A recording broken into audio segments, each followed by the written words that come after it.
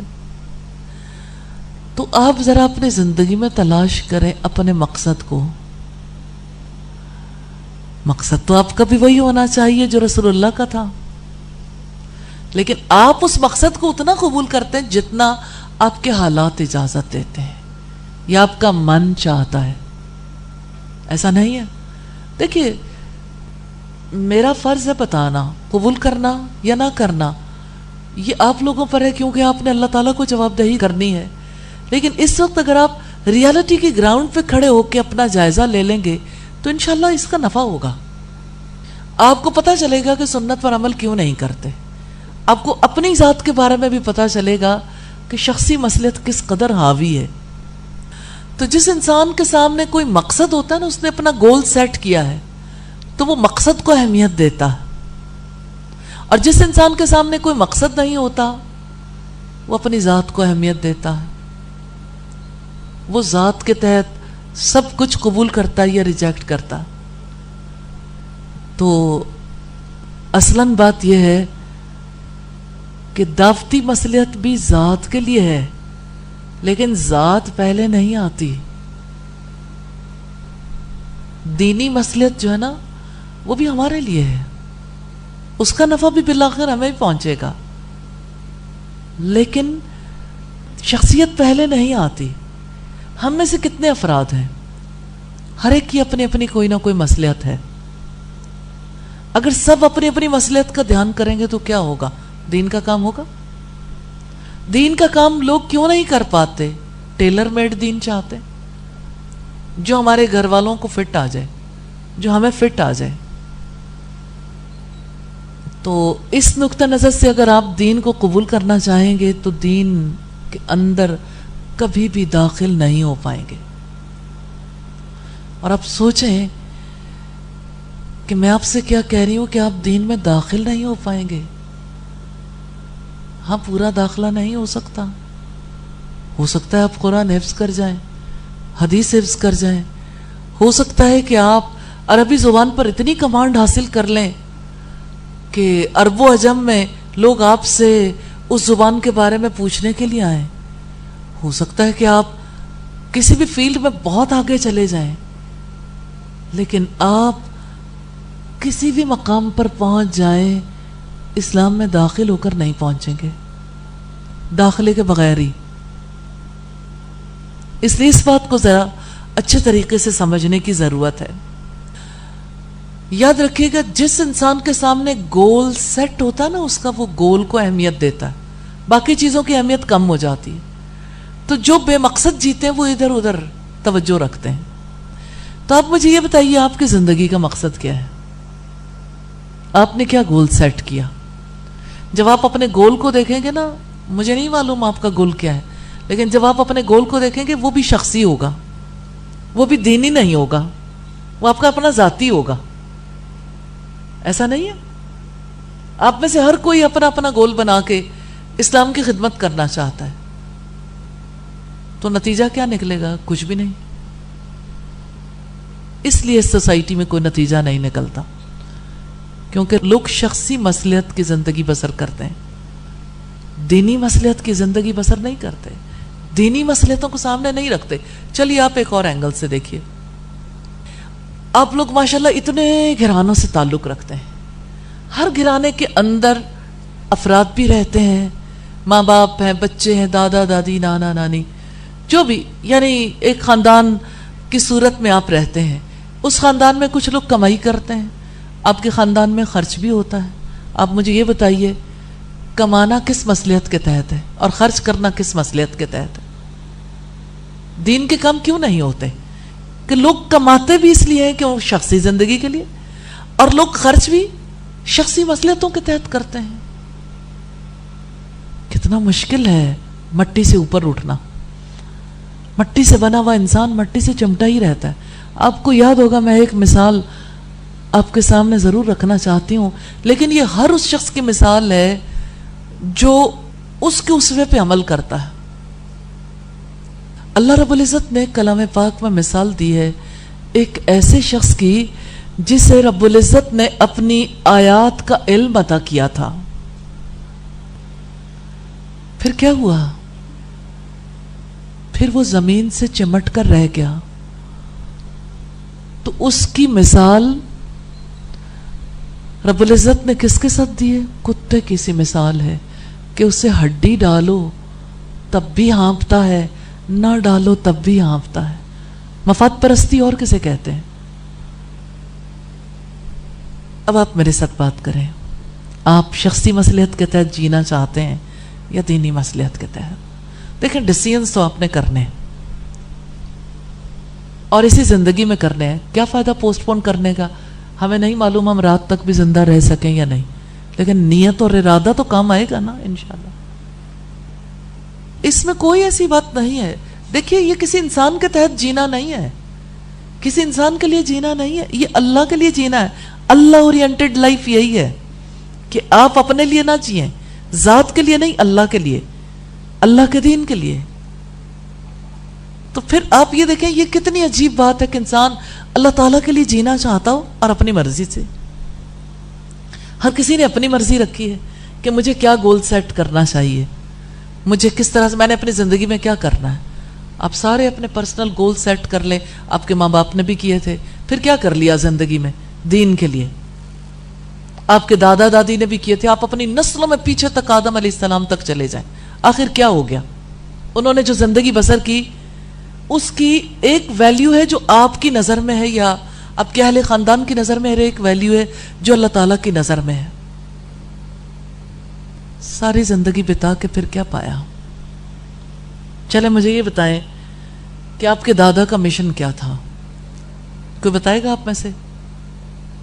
شاید نسلوں کو پتہ بھی نہیں ہوتا کہ کوئی کس مقصد کے لیے جیا، لیکن کم از کم آپ کو اتنا ضرور پتا چل رہا ہوگا کہ انہوں نے آیا اپنی پوری حیات شخصی مصلحت کے تحت گزاری یا دینی مصلحت کے تحت.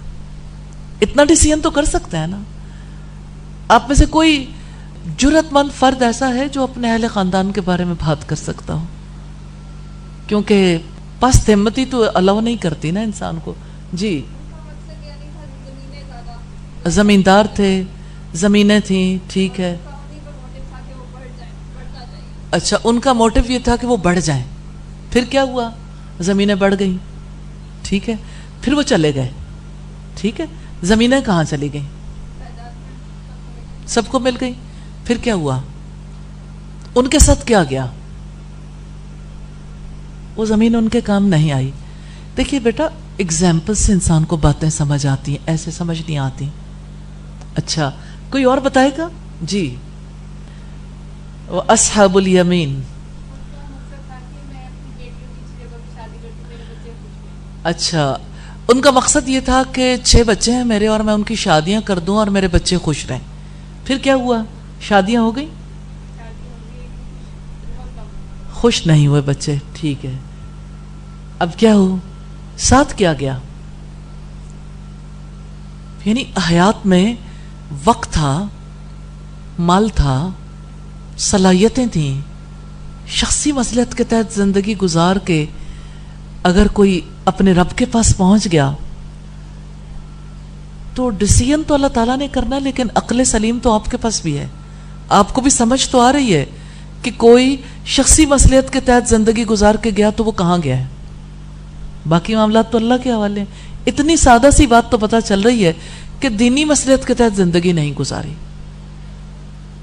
دین کی سربلندی کے لیے کوئی کام نہیں کیا۔ اچھا کوئی اور بتائے گا؟ دیکھیں آج اس وقت پر جو ڈسکس کرے گا نا اس کا تو اگلا سفر شروع ہو جائے گا، ورنہ آپ کا تھاٹ پروسیس بھی شروع نہیں ہوگا، کیونکہ آپ سچائی کی تلاش میں ہیں یا نہیں فیصلہ کر لینا۔ اگر آپ سچ کی تلاش میں تو سچ کو تلاش کیجئے نا، یہ سچائی کی تلاش کا ہی ایک سفر ہے۔ جی بیٹا۔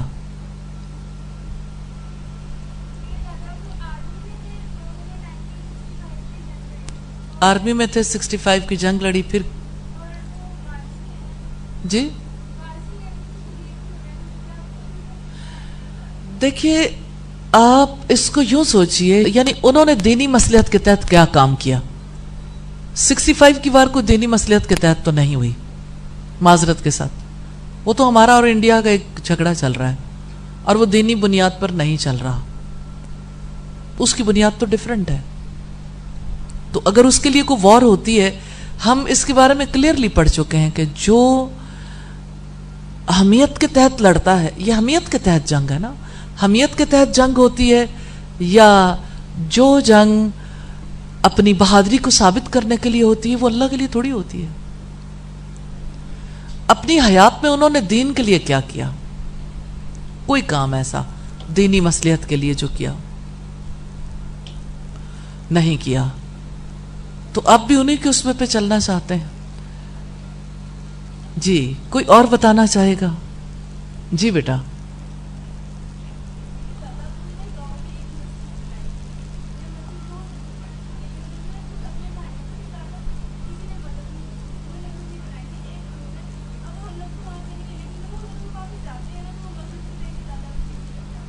اچھا دادا ابو نے مسجد بنوائی، دور تھی مسجد، تو آج بھی وہاں نمازی نماز پڑھتے ہیں الحمدللہ۔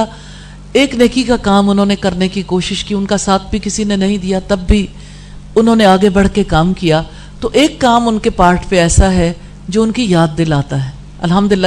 یعنی جب انسان مٹی سے اوپر ہو کے کام کرتا ہے تو بہرحال وہ کام یاد بھی کیا جاتا ہے، اور وہ جیسے اللہ پاک فرماتے ہیں نا، اور نبیوں نے بھی کہا کہ ہمارا تذکرہ پیچھے والی نسلوں میں چھوڑ دینا، یعنی ہمارا اچھا تذکرہ، تو اچھا تذکرہ اچھے کاموں کی بنیاد پر ہوتا ہے نا، تذکرہ تو کسی بنیاد پر بھی ہو سکتا ہے۔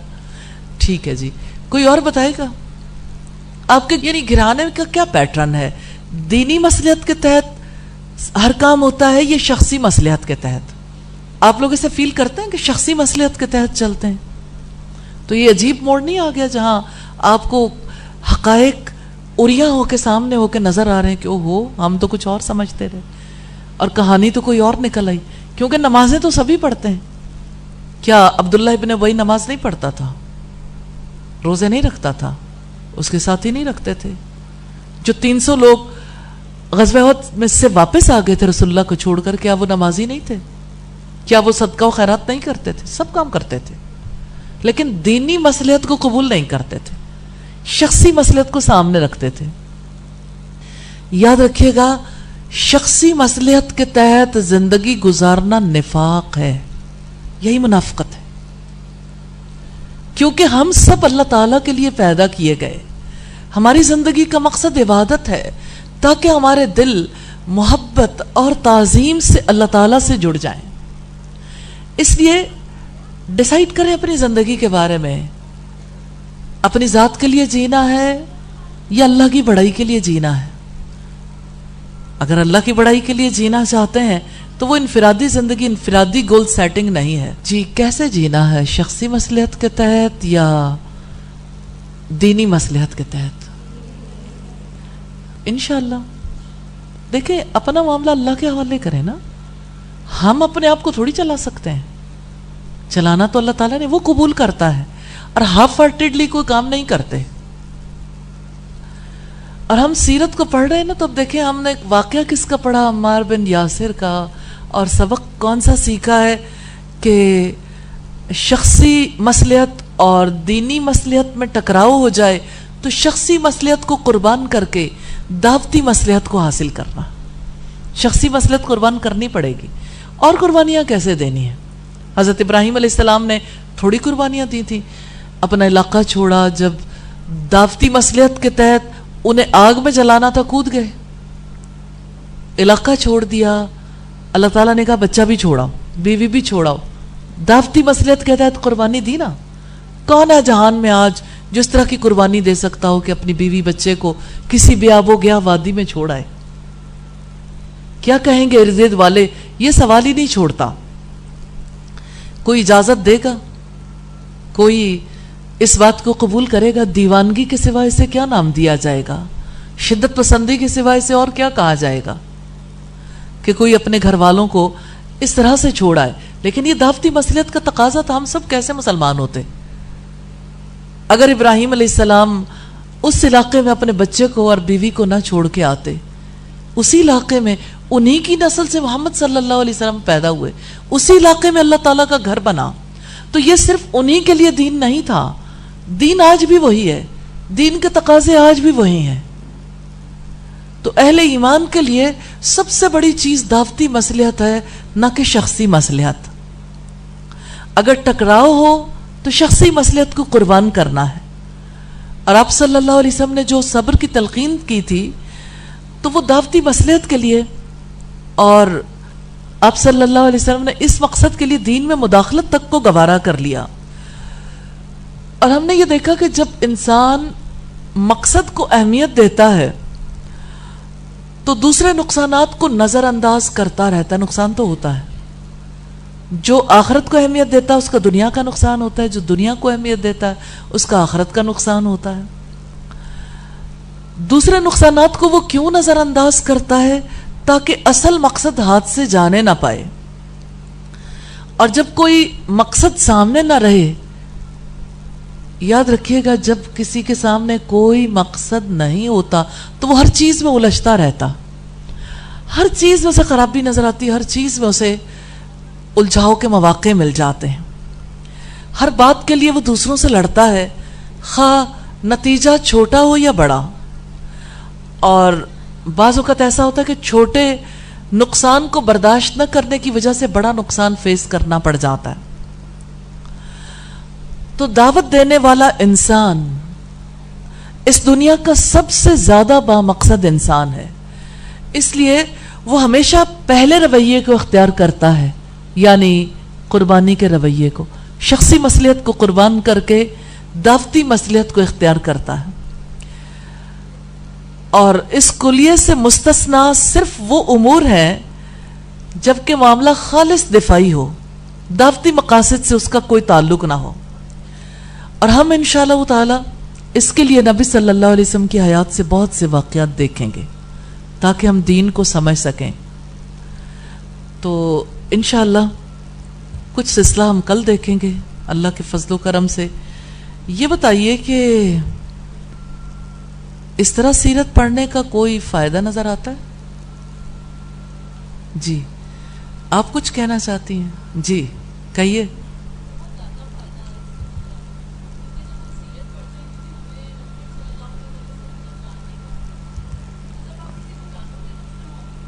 صحیح. اچھا میں خاص طور پر پوچھنا چاہتی تھی کہ ٹریڈیشنل وے کو چھوڑ کر، یہ ٹریڈیشنل وے نہیں ہے نا سیرت پڑھنے کا. سیرت کب پڑھائی جاتی ہے سبق لینے کے لیے؟ واقعات سے سبق کب اخذ کیا جاتا ہے؟ بہت کم. سیرت کے واقعات تو تعلق کے لیے پڑھے پڑھائے جاتے ہیں، سنے سنائے جاتے ہیں کہ ایک ریلیشن برقرار رہے. اور سیرت سے سبق لے کے اپنی زندگی کو اس کے مطابق ڈھالنے کے لیے نہ پڑھا جاتا ہے نہ پڑھایا جاتا ہے عمومی طور پر. اللہ تعالیٰ ہم سب کو توفیق عطا کرے کہ ہم واقعی سیرت پڑھنے کا حق ادا کر سکیں، اور اللہ تعالیٰ ہمیں اس کا فہم بھی نصیب کرے. سبحانک اللہم و بحمدک نشہد ان لا الہ الا انت نستغفرک و نتوب الیک.